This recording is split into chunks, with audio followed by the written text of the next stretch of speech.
Okay. Welcome back to Nick Lenz's Comic Corner Classics / Non-Classics. This is episode number 1938, Doubleshot number 1832. Mm-hmm. Yes, and I have checked. Apparently, the last time I did this was about a week ago. Yeah, that was the last one Comic Corner I did. Mm-hmm. Now, this one discusses a Batman trade and a finale for a Suicide Squad run. Okay, first up it is Batman, Lovers, and Madman. This collects issues 7 through 12 of Batman Confidential, and it's one of 3 known times. So we have a story, we have the Batman's first meeting with the Joker. I still think the Man Who Laughs basically is the best follow-up to year 1. This one is another retelling of it. It is done by Michael Green. Yeah. But that's pretty much all this is. Just basically one of Batman's many times we have DC retelling his first meeting with the Joker. That's literally what this thing is. Mm-hmm. I mean, is there a mention of year 1 here? Well, aside from having Michael Green in the artwork, you also have you have artwork done by Dennis Cohn, who actually is a really good artist. I do enjoy his work on The Question. But, man, it just kind of Now, I'm not a fan of the shading stuff on the faces. There's one artist who has a reputation for this, and that's John Romita Jr. I don't think the artwork is bad per se. It's just that it's okay at best. Mm-hmm.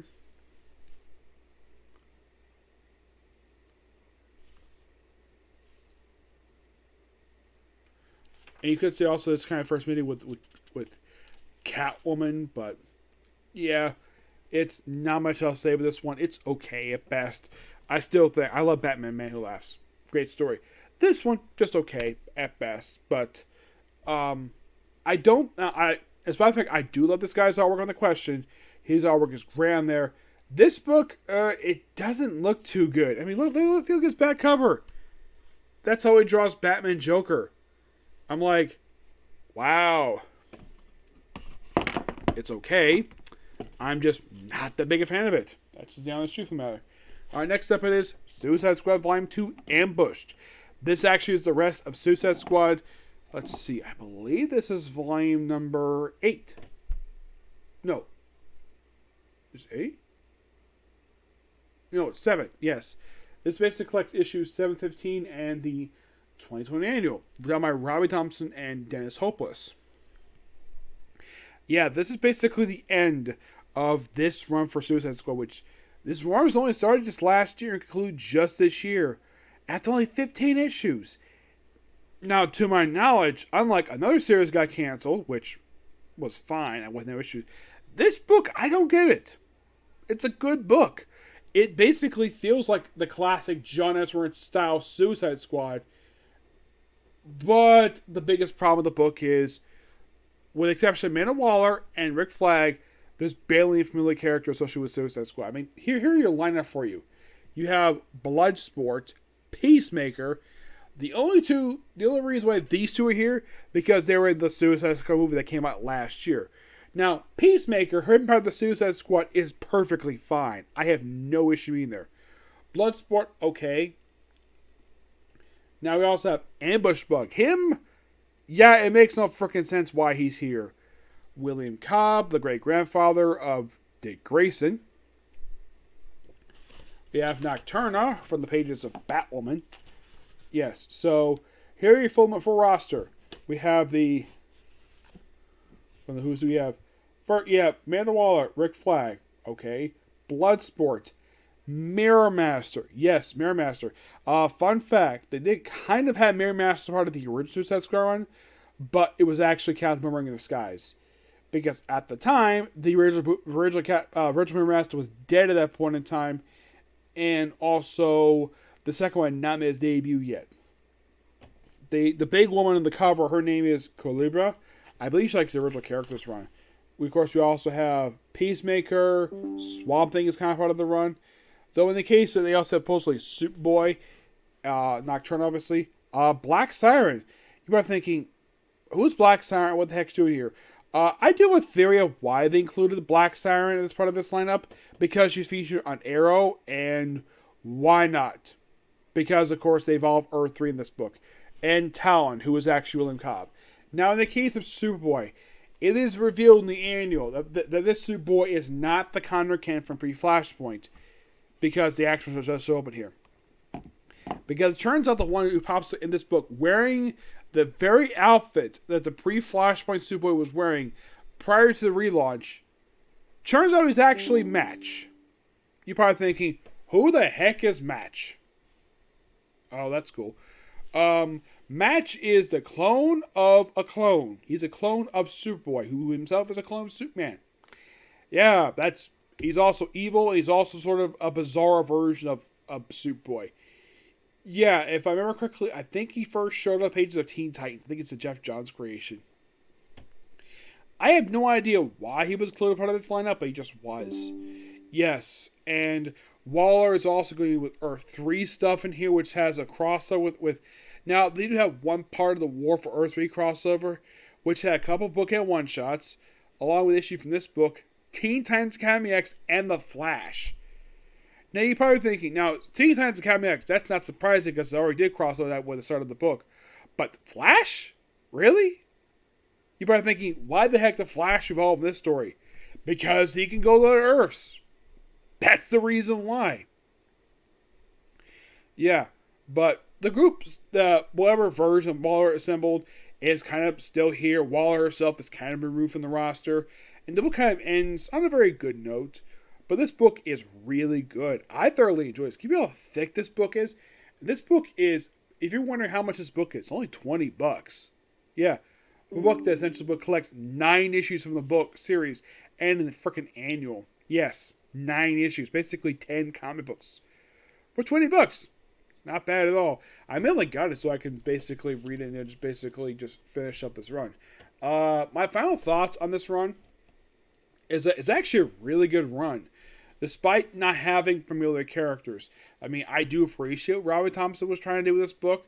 I mean, it seems like in the case of Rob Williams' run, it's like he was trying to capture the essence of the John Elseworlder run, which, in the case of Rob Williams, he was successful at that and did it for 50 issues. In the case of this book, I think he actually did it. I think he did capture that, basically did it really well, but it didn't reflect on the sales. That's probably the reason the book was canceled due to low sales. Oh, by the way, in case you're curious, who does the artwork for this book? The artwork is done by several different artists. We have Eduardo Penisca, Wanda Ferreira, Dexter Soy. He probably did this book not long after the cancellation of Rejo and the Outlaws. Jesus Moreno and Joe Perino. The cover art you see in the cover here, that's done by Eduardo Penisca, Wanda Ferreira, and Marco Molino. He's actually the colorist in here. Yep. And that's it for you. I really did enjoy this run.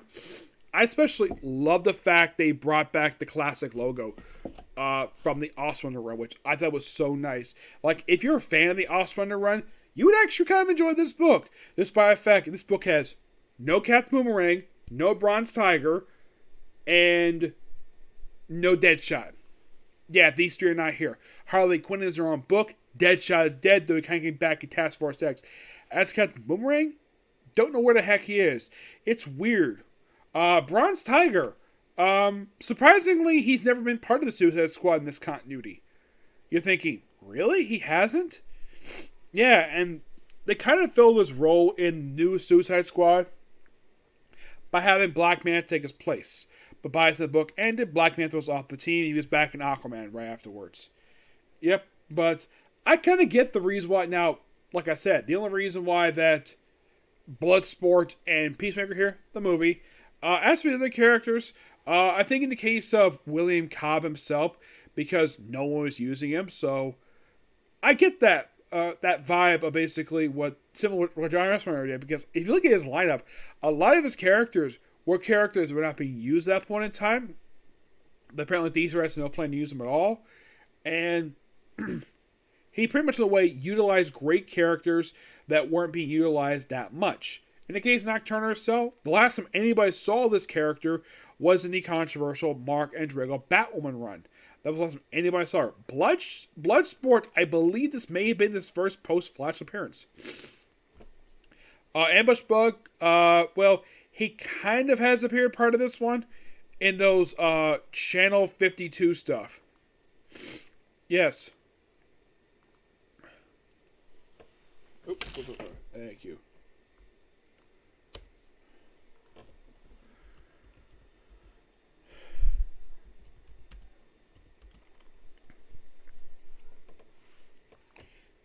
Yes. That's where he pretty much appeared. Now, at the start of the book, you had Bolt, Film Freak, and Strike died in the very first issue. And, of course, you also have Sean Mooney, who appeared in the video game. It may also Arkham. That's most what the first arc did. Excuse me.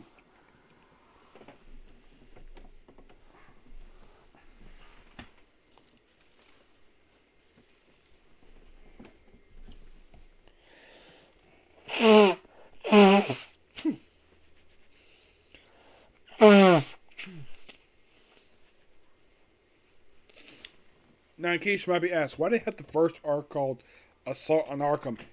Because it's named after the movie. Yep, that's simple what it is. Yeah, they also have a character known as Mind Warp who died in the second issue.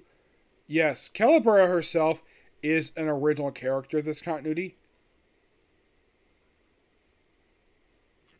Yeah, because as far as I can tell, I don't think... she was definitely an original character. Yeah, this actually is one character who did not have a pre-Flashpoint counterpart.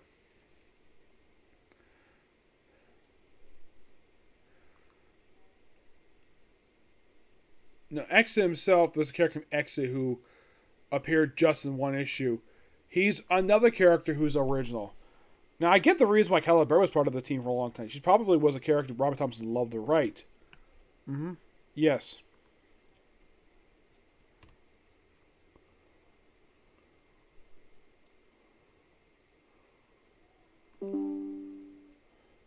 In the case of basically who the heck, oh, okay.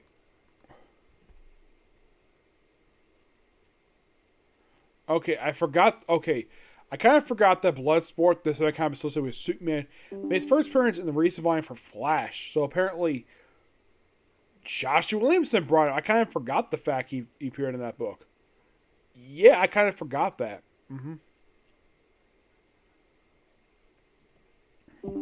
Yes, so...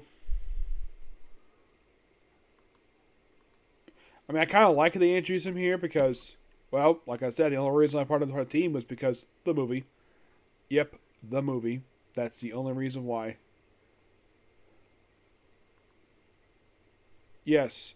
Now, as for why the heck that basically Ambush was part of this team. Okay, so they did have one point in the book they went after Lex Luthor. They also had Major Force part of the roster. I'm like, Major Force? What the heck were you doing part of the Suicide Squad? Yeah, and here's the thing. Part of the book ended. He died. Yeah, apparently Robert Thompson killed him off for some strange reason. I'm like, really? Yeah, I'm not sure why. Oh, by the way, they actually had Peacemaker in his original look. Like, here he is. Yeah, that's classic Major Force, which, that is shocking. Because last time he had sort of a look similar to Captain Atom. Which is interesting to say the least. Yeah, we also have the Crime Snake pop up in here in this book. Yeah. I did not really expect that. Yes. Now, the whole thing of them going to Earth 3, it's similar to... Oh, yeah, by the way, they also have Cavalier part of the roster. Yes, well, basically a subversion of the group. Yeah. They kind of brought him back. Apparently died in the previous volume. Yeah, he got brought back in this book. Despite the fact died in the previous book. Yeah, if you don't know who the Cavalier is, he's a classic character. Well, this is a different version of the character, not the classic version, one made in the 50s. That one's Mortimer Drake. He actually made his first appearance in the second volume of Dark Knight. He appeared for a few times, and that was it. He appeared in one issue Dark Knight and Arkham Forever War, and that was it. Now Hudson Pyre he was basically featured in the James Robinson book for a run for Legends Dark Knight. And apparently, the current writer of this book decided to bring him back for some reason. Yeah. He said bring it back for 2 issues, and that was it. Yeah, I have no idea why. Also, yes, Slipknot part of the group. Yes, Slipknot. Also, they brought back Rudy Jones, one of the Parasites. Yeah, he himself made his first post-flash appearance in the pages of Superman Giant. Oh, and by the way, he's dead. He got killed in the pages of Swamp Thing. You're thinking, really? He got killed off in Swamp Thing? Yeah, I thought this was kind of weird. Yeah, as for the reason for this, I have no idea. But my personal idea of why they decided to do the whole Earth 3 stuff for this book, because in the original book, they went to frickin' Apocalypse. They actually had Amanda Waller go toe-to-toe with Granny Goodness and losing, though she did basically step on the toes of Darkseid and went home. Yeah, but fun book. Love it. Check it out. It's really good. Okay, so that's it. Particular review. Next up, in our Comic Corner, okay? Review. Bye.